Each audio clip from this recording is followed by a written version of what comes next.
God bless you. What a joy to be here. Glenn, thank you for this invitation. And if you guys don't mind, I'm going to just strap this little thing on because I am so comfortable with this. Been all over the world with it. I want to just say thank you. Thank you to FIT. I don't know if you guys are aware of this, but your school gave my 4 children full scholarships.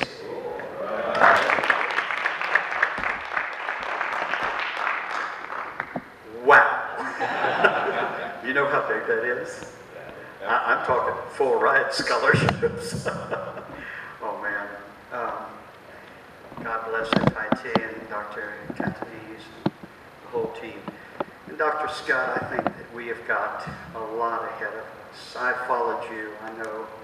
I know your story, and it's a privilege and a blessing to be here with you this evening. Thank you. And I think the best is yet to come. We have a lot of stuff.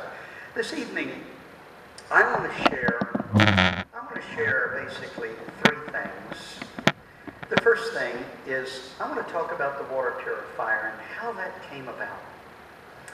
And then the second thing, I want to talk about our little airplane that I've affectionately named Tiburik, which means a little donkey. Oh, and I'm going to tell you how that little bitty airplane is a heavy lifter. And then the third thing, I want to tell you about an amazing blessing that fell upon my family. Just like a bluebird, it just came down, it just fell on us and overwhelmed us. So, the water purification system, I've been doing relief work for many years, actually almost 40 years. You know, I'm going to date myself a bit. 43, 44, 45. 44 to 45 years I've been doing relief work. And what I found in relief work is the number one need is water. If it's a hurricane, what's going to happen? Here's my wife. I didn't see you. That's my Cindy. Thank you, baby. Cindy not only lets me go, she'll look at me over a cup of coffee and say, "Why aren't you there yet?" You know what that means. Wow. It's my precious, beautiful lady. And we do have a water purifier out front, but water is absolutely the number one need. If it's a hurricane, the hurricane is gonna tear everything up. It's gonna rip houses up, which bust water lines. You don't have any water pressure, and then it's gonna cross-contaminate everything. If it's an earthquake, exactly the same thing. If it's a typhoon, if it's a flood, I don't care. Water is the deal. And I've unfortunately flown little bitty airplanes. Can't carry very much water on a little bitty airplane. So, how did this come about? About 22 years ago, Space Center Executive Airport, I got a phone call from a gentleman. He had a thick German accent. He came here as a teenager and became an American citizen and immediately got drafted, and they sent him to Vietnam. His name was Rolf. He called me up and he said, "Joe, I am a very good pilot and I want to fly in your ministry." "Sounds good, Rolf." We began to talk, and he came, brought his family, and I interviewed him. In the course of the interview, I began to get into the things that we inevitably have to get into. How many hours do you have? And Rolf didn't have very many hours. I had no doubt this was a great pilot, but he just didn't have enough hours. That's a problem. We all know that. Well, I had to give Rolf the sad news. Rolf, I'm sorry, you just don't qualify. And Rolf was very disappointed, and he was walking away. Now, men, I'm going to say this to the men. As he was walking away, I heard him almost mumbling under his breath, and the key word was, I heard him. My wife she's so good, but she'll often tell me, "You're not listening to me." I heard Rolf say, "Well, maybe God wants me to work on this water purification invention. Well, if you know Rolf, with his cobalt blue eyes, he's an absolute genius.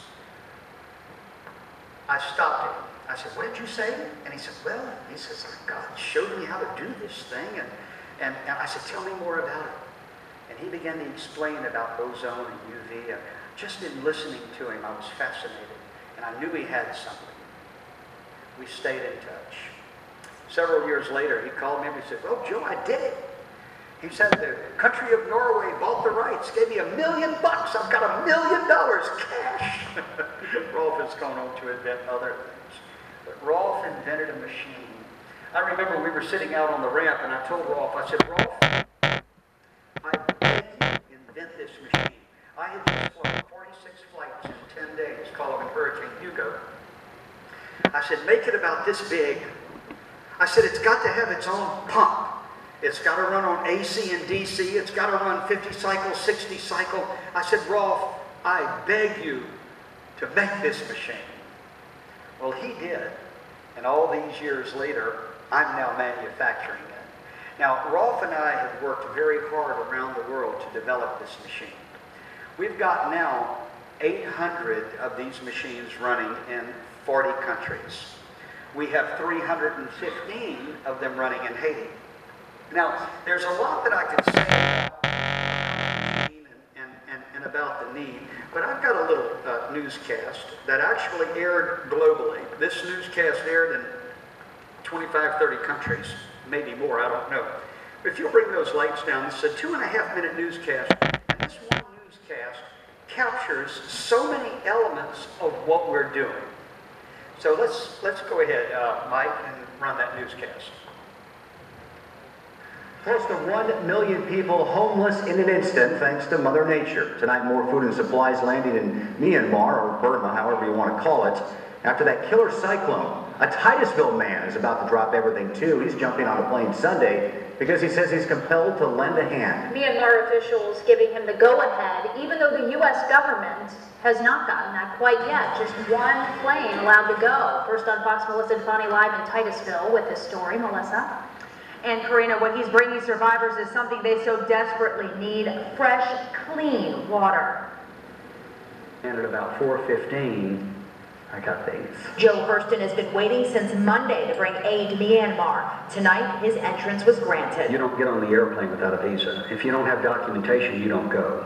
So we had to have them. Hurston and his crew of 4 Floridians are among the first Americans given visas to enter the water-wrecked country, a feat not even the U.S. government could accomplish. It's not about Americans. It's not about any nationality. It's about people that are really, honestly, it's about people dying from thirst and other people being able to do something to help. Sunday, Hurston will bring these 25 water filtration units to Myanmar with a goal of turning thousands of gallons of filthy puddle water into pure drinking water. It's heavily polluted with dead bodies, with every kind of contamination that you can imagine.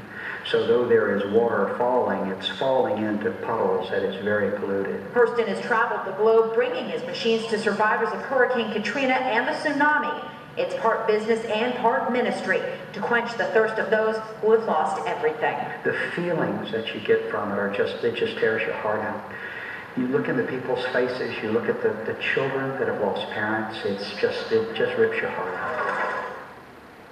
Now, Hurston will return May 19th. We're live in Titusville. Melissa DePani, Fox 35 News at 10. Now, Melissa, you mentioned that Hurston has traveled to other areas like Katrina and the tsunami. This filtration system really works. In fact, I've talked to him about it on the phone. Pretty amazing. It does. He actually told me that while he was in New Orleans for Katrina, he pumped some of that street water that was on the streets of New Orleans through the filtration system and drank it, and he is alive and healthy to tell the tale. Okay, Melissa DePani, thank you so much. And a quick geography lesson for you. We know it's late. Many of you probably scratching your head saying, where is Myanmar again? Now, it's actually known as Burma. It's across the globe, and it's squished in between Bangladesh and Thailand. Okay, thank you. That newscast captures a lot. The basic elements of the unit, let me get into a little of the technical aspects of it, because I've had a part in the design and the engineering and the development of this unit. There are basically 4 aspects to this unit. And there's so much we could say. It's been all tested tested. Matter of fact, Dr. Charles Gerba, leading microbiologist globally, you can Google him in, he's one of the leading experts, made the statement about this unit that it passed EPA testing protocol than any unit they've ever tested in their history because the science is so good. Dr. Scott will be very pleased to hear that the Life Science Laboratory in NASA, you know, the one that's just, it's now within the gates.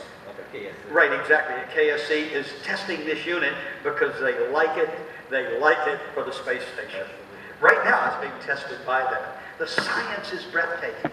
I'm so glad that day I listened and heard Rolf say that.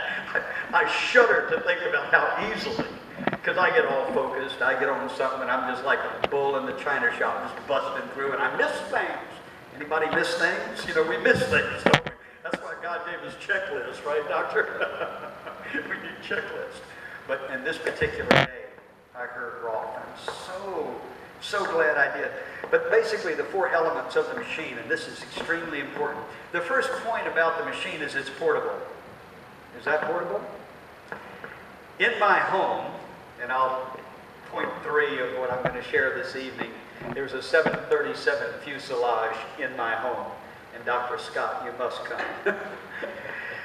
There are the overhead bins right there, and this unit goes into the overhead bin. We have a team going to Haiti on Spirit Airlines on the 10th of December. Did you know on that little, I think it's an Airbus 319 is what you're going to be flying. They go right into the overhead bin. The unit is portable. That's really important because if you're flying halfway around the world, like we went to Myanmar and we've been to many different countries like that, you really can't depend upon your luggage making it there with you, particularly on the international flight. So you don't want to bring a whole team there and your water purifiers don't get in. So we carry them on board. Cindy and I and many, we've gone into the tsunami, we've been into India and Vietnam, Laos, Cambodia. I mean, the countries all run together, and we carry units on board the commercial airlines. People will say, what does Homeland Security say? Well, I ain't going to show up with a bomb and a big yellow case strapped on my back. And believe me, we've got now, I say 800, we actually got 787 units. I rounded it off, I went up a little bit, I try not to exaggerate, but 787 units in 40 countries. And we carry the units with us. Very important. Now I'm going to be doing some math for, do we have any pilots in here? Pilots. Lord, I'm going to give you some math. I'm going to give you some weight and balance stuff here. So you're going to like this. So number 1, it's portable. Number 2, it's simple. The unit takes 60 seconds to set up. The truth is, I can set it up, break it down, and set it up again in 60 seconds. That's real important. It's simple. It's simple to set up. Point number 2. Point number 3, oh, it's powerful. It's very powerful. Ozone is about 5,000 times more powerful than chlorine. Ultraviolet UV is 30,000 times more powerful than chlorine. When you put ozone and UV together, it's a process called photooxidation. They have yet to quantify how powerful it is, but the sum is greater than the parts. In other words, it's more than 35,000 times more powerful than chlorine. Now, I got a call about 6 months ago, just a week after Life Science wanted to do the testing on the unit. They're doing about $1 billion worth of testing for us at no charge. They got some grant money that they got to spend, so they're testing my unit. Thank God, that's good. I get a call from Quantico, the warfare laboratory at Quantico. Quantico, United States Marine Corps, Quantico. All right? They said, we heard about your water purifier. We'd like to see a demo. I said, I can do that. I've got a lot of friends in the airline industry, including Chuck, right out there, Southwest. I got flight privileges. I fly freely about the country. So I jumped on one of my Southwest shots. I went to Quantico, but I told them before I went into there, I said, I want you. I said, you're Marines, right? Yeah, we're Marines. I said, you're tough guys, right? Yeah, we're tough guys. I said, I want you to find me the nastiest water you can find in Quantico. Can you do that? Yes, sir, we can do that. So I got there, a bunch of colonels sitting around a conference table in the the warfare laboratory, and the conference room, bucket at the end. I walked up, I pulled the top off. That's pretty nasty. Set my unit up. How long did it take me to set it up? Yeah, man, I mean, I'm telling you, put the feet on it, put the suction hose on it, put the spout on it, power it, turn it on. There it is. It's running. It runs through the machine. I got my glass and I drank the water, and then I said, okay, gentlemen, where'd the water come from? And they said, we're impressed. All right, point number 3, it's powerful. Now, why would I do that? Why would I do that?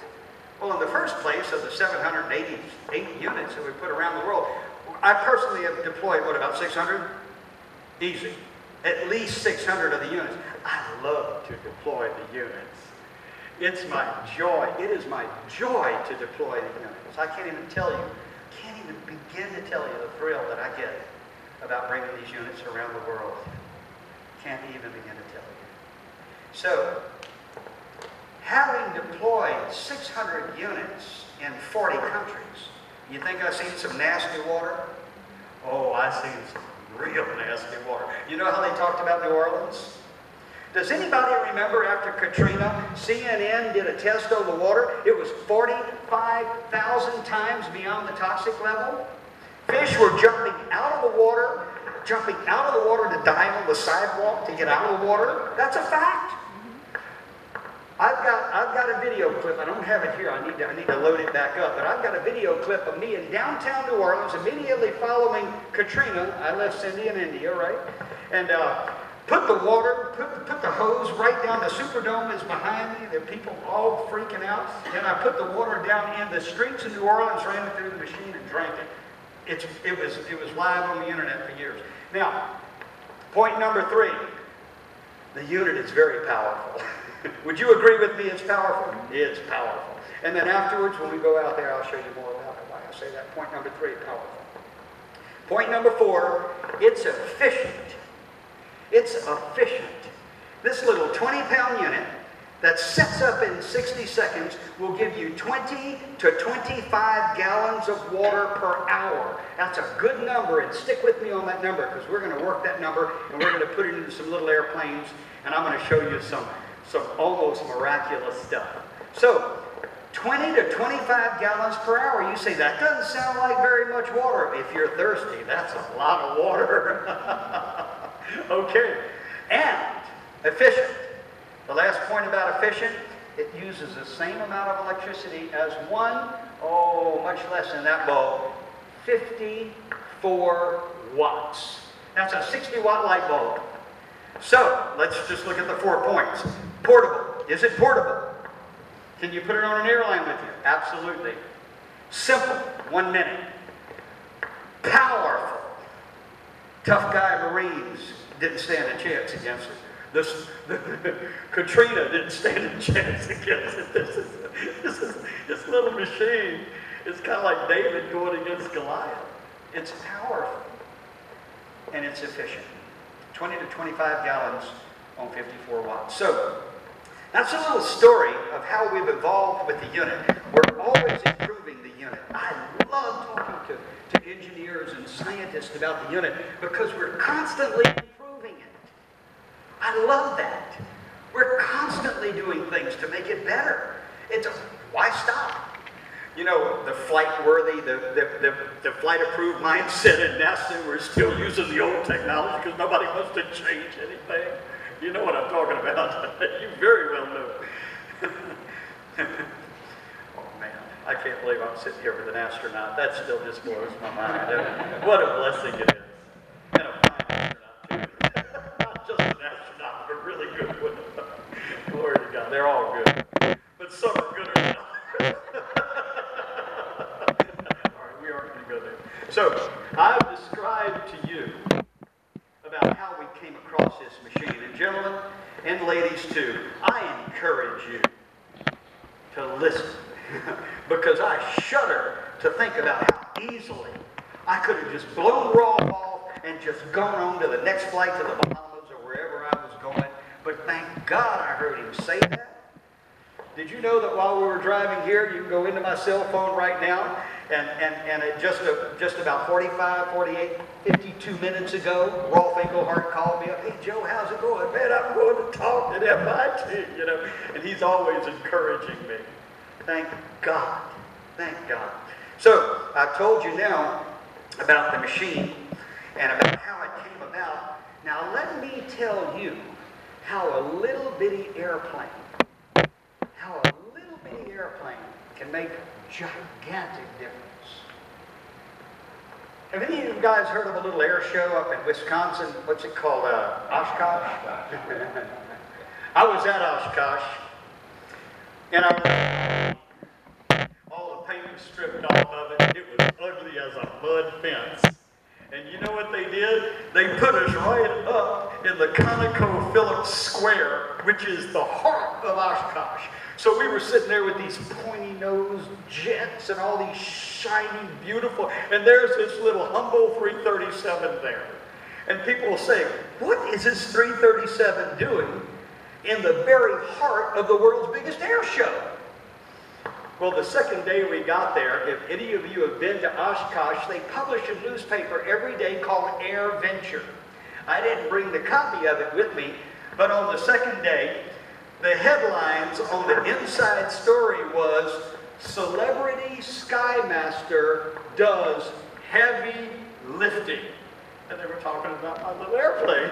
And it opened up by saying, I bet some of you walked by that little homely 337 and said, what is this airplane doing here? They said, let me tell you the story. So they told the story for me. That just happened. I mean, that was just 2.5 months ago. Thank you, Extreme Makeover. And that's the third thing we're going to talk about tonight. And I'm going to end at 6:15 right on time. So don't worry. Don't worry. I'll get you out of here on schedule. Okay, so how can that little airplane do heavy lifting? How can that airplane lift 3.2 million pounds of water? Listen to this. Stick with me now. Put on your weight and balance. You don't need your E6B for this. This is easy calculation. How much does water weigh per pound? Anybody? Come on. Come on. How much? 8. Just a tad over 8.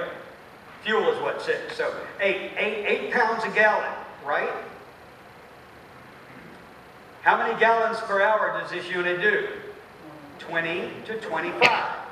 Now just stop there for a moment. The reason I've got a broad range of 20 to 25 is how much particulate is in the water. Are we pulling water out of a river where there's a lot of mud and particles? Or are we pulling water out of, say, a cistern where the water is sat and settled? That will give you 25. The river will give you 20. Do you understand the range? It's how much particulate is in the water. Let's just say 20. 20 gallons of water weighs how much? 160 pounds, yeah. Tad over. 160 pounds. All right. In the unit, and I don't know if Chuck, would you ask Chuck to bring me a ceramic filter, please? There is one in the bottom of that cardboard box right down there, in that string box right there. The way the unit is configured, we have a cleanable ceramic filter. Chuck's bringing it up right now. Bring that up, Chuck, because this is why at Oshkosh they said the Celebrity Skymaster does heavy lifting. Bring that heavy filter here. You know what this filter actually, watch this, hold on. This represents, stick with me now, 80,000 pounds of water. How can a little airplane lift so much? This is a ceramic water filter. This is the pre-filter, by the way. This isn't the ozone and UV. This is the pre-filter. This filter is good for about 10,000 gallons. We include 2. One in the unit and a backup unit. Because it is ceramic, if you drop it, it will break. That's 10,000 gallons, my friend, ladies and gentlemen. We carry 2. So 2 means that each unit is capable of purifying 160,000 pounds of water before we have to change this filter. Well, we have 2 before you have to go get another filter. And these filters cost $35. Now, I can easily put 20 of these in my little Skymaster. So what is 20 times 160,000? Come on. 3.2 million pounds of water. So how can a little bitty Skymaster carry in 3.2 million pounds of water? Ain't no C5 going to do that.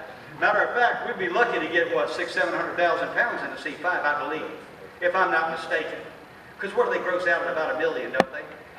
Well, they do. They're big. But you see, how can a Skymaster carry 5 times as much weight as a C5? Is that cool? Is that really cool? Wow. Do you understand why I get excited about this? You think you can make a difference in a little bitty airplane? You don't have to go fly a big old shiny airliner to be something in aviation. You can fly a little bitty humble Skymaster with a little donkey on the side of it called Tiburik and save a lot of lives. You know what's ravaging Haiti right now? Cholera. You know what the answer to cholera is? Clean water. Did you know? I traveled to Pakistan following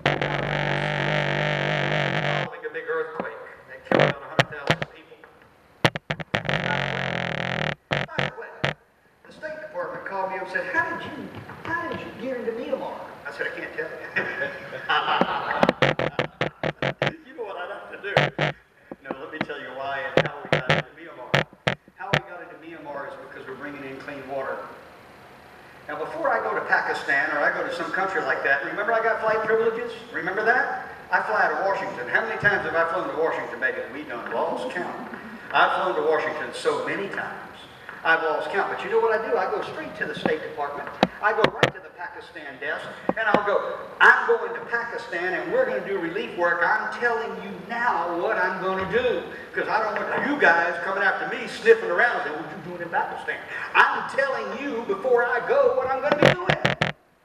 And by the way, you want to make a good impression on the Pakistanis or on anybody else, go and help them. Just bring them some clean water. It's like you pour water on a fire. Isn't that cool? So I go in before and tell them what we're going to be doing. You'd be amazed at how well that works. And it just opens up doors for you to get in and help people. What you can do? I mean, we could blow them up. I mean, and there's a time to blow people up, okay? but if you can pour some good, clean, cold water in there and diffuse a whole battle, that's a much better way to go. Okay, no, I'm not going to get political. Point number 2. Can a little airplane make a big difference? Oh, yeah. All right, let me tell you where I was this morning. I got in my little turbo Skymaster, and I loaded up all my little fuel tanks. You know how many fuel tanks I got in that Skymaster? Somebody take a guess. How many fuel tanks do you think I have in my little Cessna Skymaster? Come on, give me a number. Somebody give me a number. 4. 3. Come on. Come on. 10. Come on. 15. Who said 15? You're one short. 14. I've got 14 fuel tanks. It's confusing. Is there fuel tanks everywhere in that little airplane? So I topped off all my little fuel tanks in that 337 today. And I took off. I had about a 15, 20 knot headwind on takeoff. So I broke the ground at about 350, 400 feet. Pulled it off the ground, hung in the ground effect a little bit, put the nose down, climbed the drone out, flew over the mission. I fly real low over the mission. No restrictions in Haiti. When they know it's Air Mobile Joe, they say, Joe, you just go ahead. So I flew over the mission, let them know I was going, and I climbed drone up to 16,500 feet, set everything up on that little thing, because that was where the winds were the best. And I just tootled right on into here and landed. I landed here, what, about 12:52 is when I landed. I remember was supposed to be there at 12:30, but I didn't get quite as much tailwind as I thought. So today, I just flew that little Skymaster in. Oh, what a beautiful thing. What a beautiful thing. After we finish here, and remember we're going to end at 6:15, right? You got 10 more minutes. I got 10 more minutes. And then after that, we'll do some questions and answers.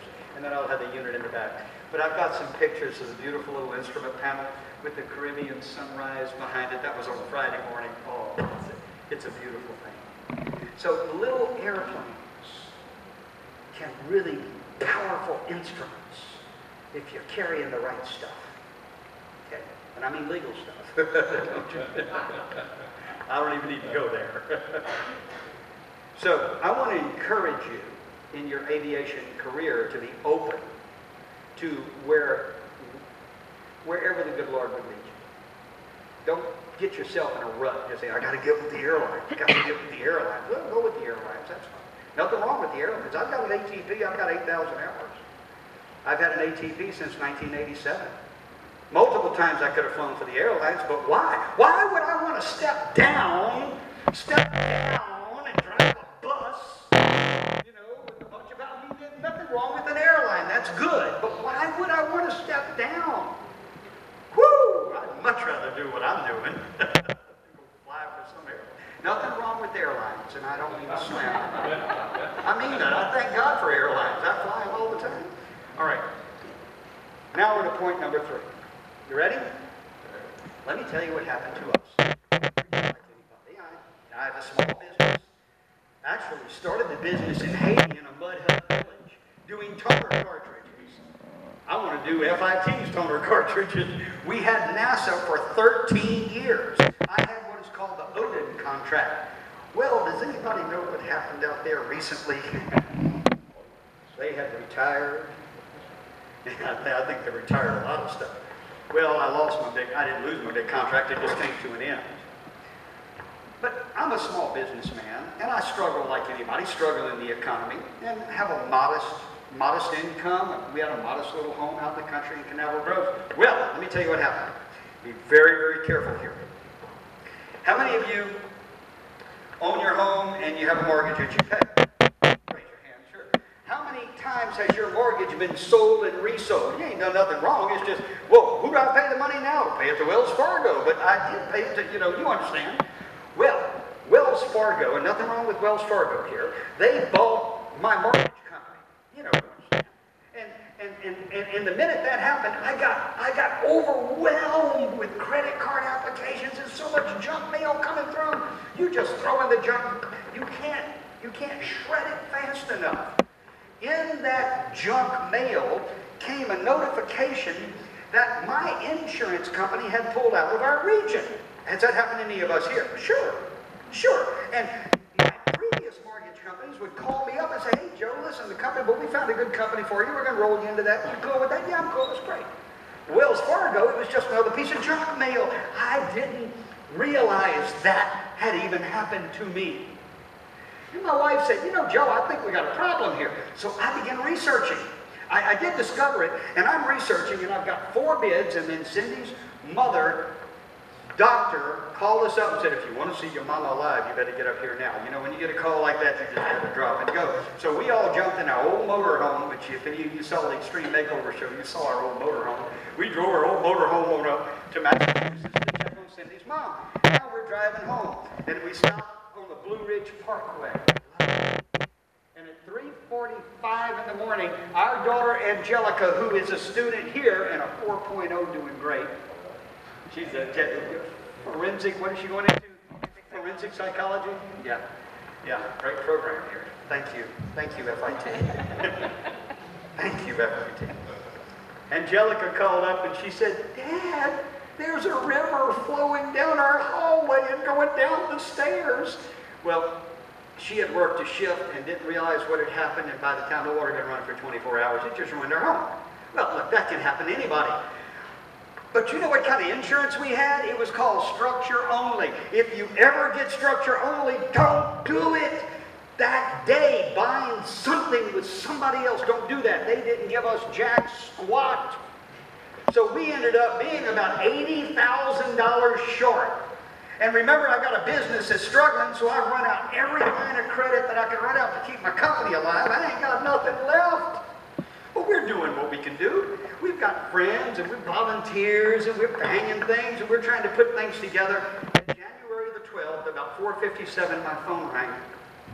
It was Barbara Walker. Now, Barbara Walker, if you know anything about us, we call her Rambo in the blue dress. She is the toughest person I know. She is the toughest woman I know. She's the toughest person I know. Barbara is fearless. Barbara called me up underneath the table, and I heard the crashing and the explosion and the screaming. Barbara called me during the earthquake. I heard the earthquake. I heard the earthquake. I just said, Barbara will be there. We didn't have an airplane at the time. I've had 13 airplanes over the years, but at the time we didn't have an airplane. So I borrowed a friend of mine's plane. January the 13th, we were the first private airplane to land in Haiti. Well, remember our home?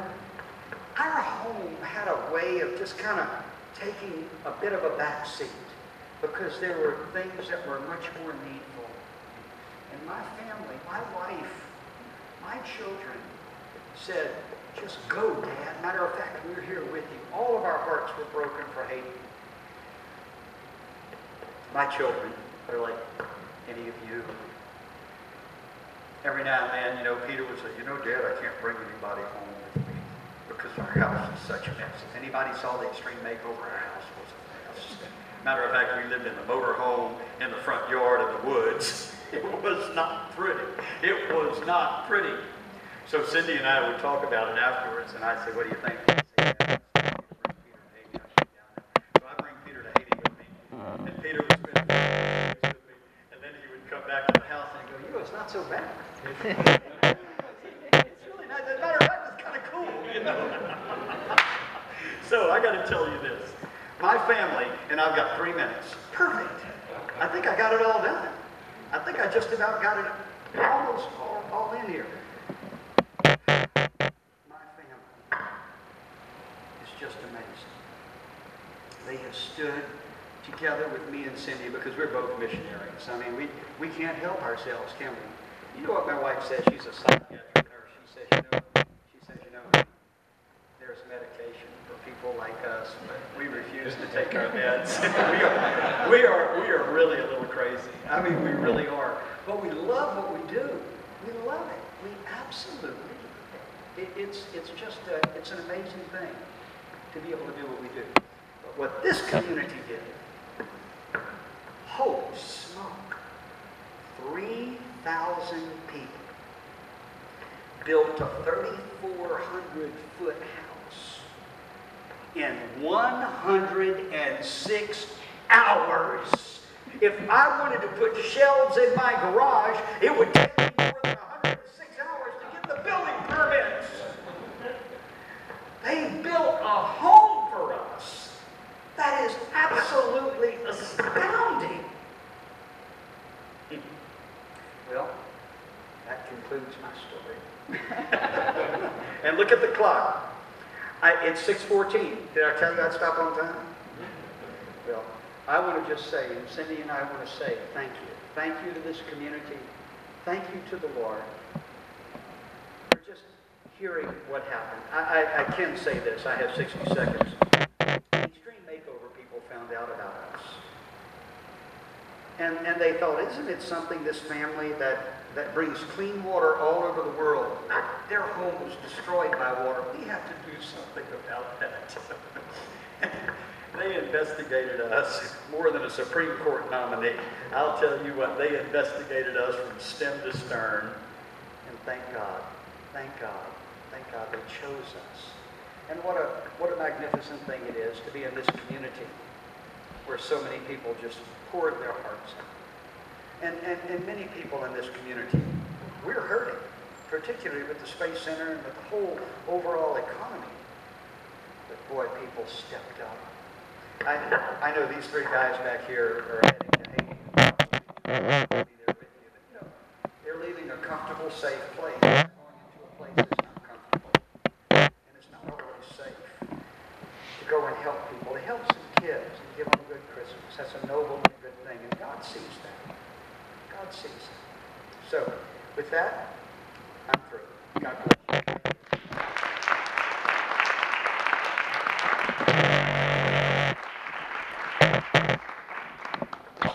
Make a question? Questions? How long is the flight all the way from here to Haiti? That's a great question. It is 759 nautical miles from Port-au-Prince. So if you're going to average about 170 knots, which is what it is, just under 5 hours. I made it 4 hours and 15 minutes Friday. I picked up a nice little tailwind in that little bird. Who wants to know the ceiling on the 337? What do you think the ceiling is? 25,000. Who else? Who else? Who else? What's the ceiling on a turbo Cessna 337? 30. It's 30,000 feet. What do you think the single engine ceiling is on that little airplane with that little TSI 0360 210 horsepower engine? What do you think the single engine ceiling is on that little 337? Got a guess? 3,000. How many? How many? How about 20? 20,000 feet. I'll tell you, it's an amazing airplane. And now with the 14 fuel tanks, they actually gave us 8 additional fuel tanks.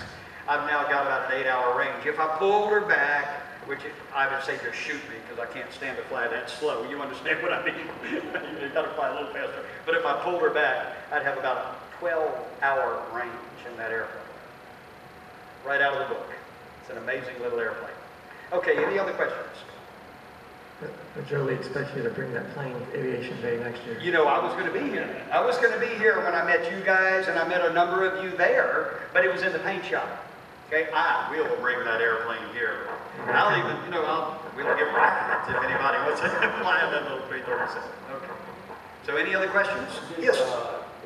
You keep talking about fuel tanks. Does someone modify the airplane? Absolutely. I'll explain that. There's a gentleman in Nashville, Tennessee by the name of Owen Bell. He's aviation specialties. Owen has taken the 337, which he is considered to be one of the best little airplanes ever built. It's considered the world's safest twin because of the centerline thrust.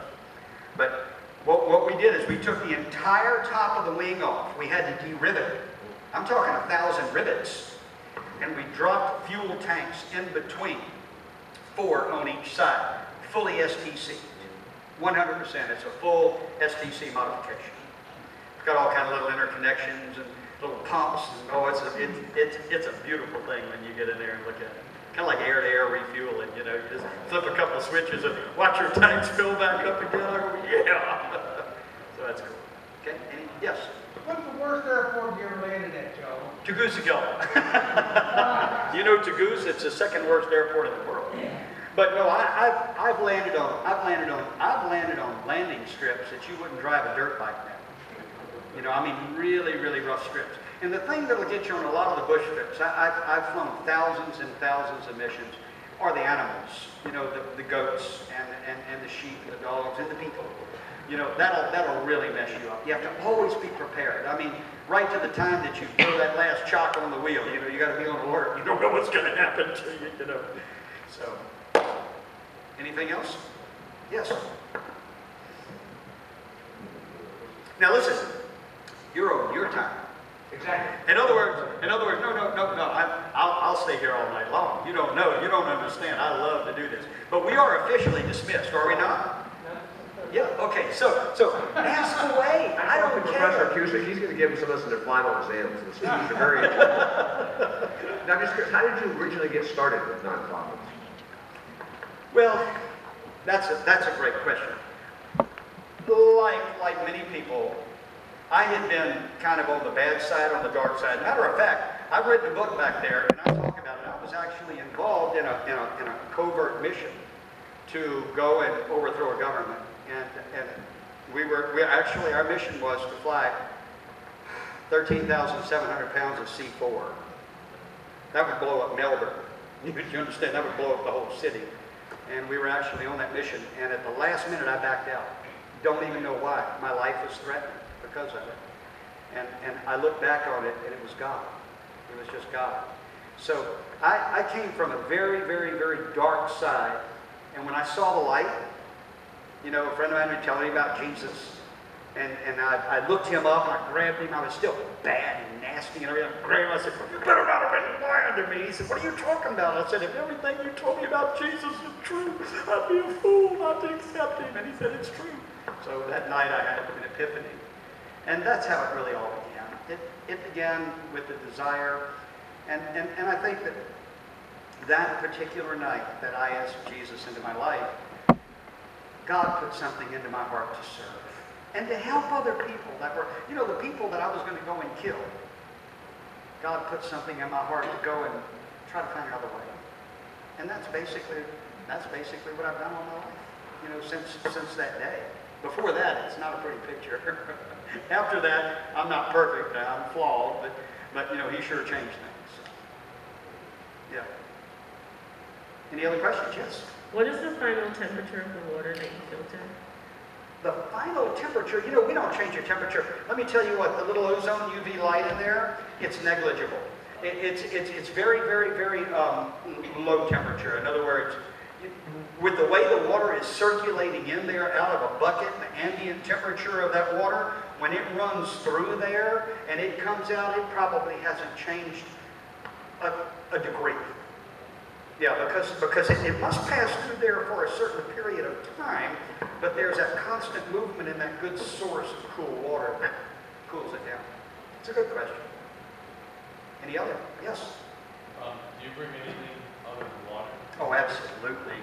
Yeah, this last, let me tell you guys, out there are some business cards, and airmobile.org is my website. Now, remember what my wife said about there being medication for people like us?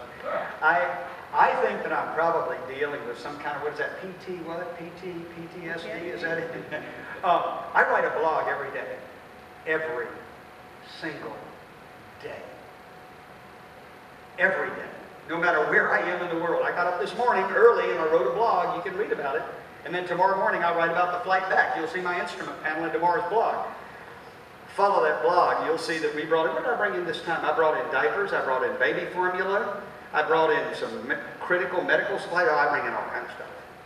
And the stuff that I bring in for the water purifier is very small. You know, I bring in the water purifiers as we get the funding for the water purifiers.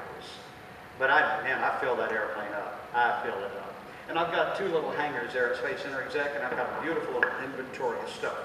So I always top it off. I love to top it off with diapers, because I have a cargo net. You know, put the little cargo net over there, and then after I get it all loaded, I just start stuffing diapers until it becomes a nice, solid, nicely packed load. And those diapers add a negligible amount of weight. So what do we bring in? Just all kinds of stuff. Sometimes I bring in big steaks, you know, bring in some hamburgers. Yes? Question? Do you work and would you work with other nonprofit organizations? All the time. In the countries that you don't go to? Oh, all the time. All the time. All the time. All the time. I love being in Myanmar working with the Buddhists. I've got some of the most beautiful pictures of the Buddhists sitting there holding the umbrellas because it was still raining, you know, and we've got these Christians together, with Buddhists together. I mean, I just love it. It's so good. How else can we even begin to show the love of God unless we work together for something like a common need of bringing in clean water? Very cool. So yes, we're very open to working with really anybody. That's got a heart to go and help. That's where our heart is. There it is. What about a co-pilot? You're a co-pilot? Let me tell you guys something. I got my ATP in 1987. That was 24 years ago. That's the last big FAA test I've taken. I've done my biannuals and done all my little stuff, you know. I've gone online and done a few little things. 2 weeks ago, I took my CFII. And I'm studying right now for my FOI, and then I'm getting ready for my oral, and then I'm going to take my little check ride, and then I'm going to be a CFII MEI. And what I'm going to do, and talking to FIT about this, is I will bring certain students with me on a mission. You're going to have to pay, not going to be free, because that's how we're going to do it. But you will get 10 to 11 to 12 hours of the most incredible flight training you'll ever get. So much more than nothing wrong with going out to the practice area, Pulling in, doing your pull. I mean, that's good. That is good. You need to learn that. But I'm going to load that little airplane up, and we're going to climb it right on up. Man, you watch the temperatures coming up, and I'm managing my cowl flaps to keep everything cool, you know, and climb it. You're sucking on oxygen. We're IFR. We're flying through the Bermuda Triangle. Did you know that? It is. Look at the Bermuda Triangle. We fly through there. Or do I have stories of the Bermuda Triangle? Yes, I do. So I take you through, and then when we get to Haiti, we'll spend 3 or 4 or 5 days out, work your behind off. I'll turn you into a water mule. And then you'll come back, and I'll sign off 11 hours of multi-engine of the best hours you've ever had. So I'm working on that, right? Today we're talking about that. I'm putting that together. And this is off the record, but last night I was with the Director General of the Civil Aviation in Haiti, Captain Flambert, 707 pilot, DC-8 pilot, good guy, really good guy. He wants a flight school in Haiti. I told him that I'm going to talk to you and see if we can't do some kind of a partnership thing there. So this is official. And you'll be very glad that I mentioned that to you. I told him I was going to do it. So yeah, and I can be the liaison. We'll talk about that later. So there you go. That's it. Any other questions? Okay. You guys are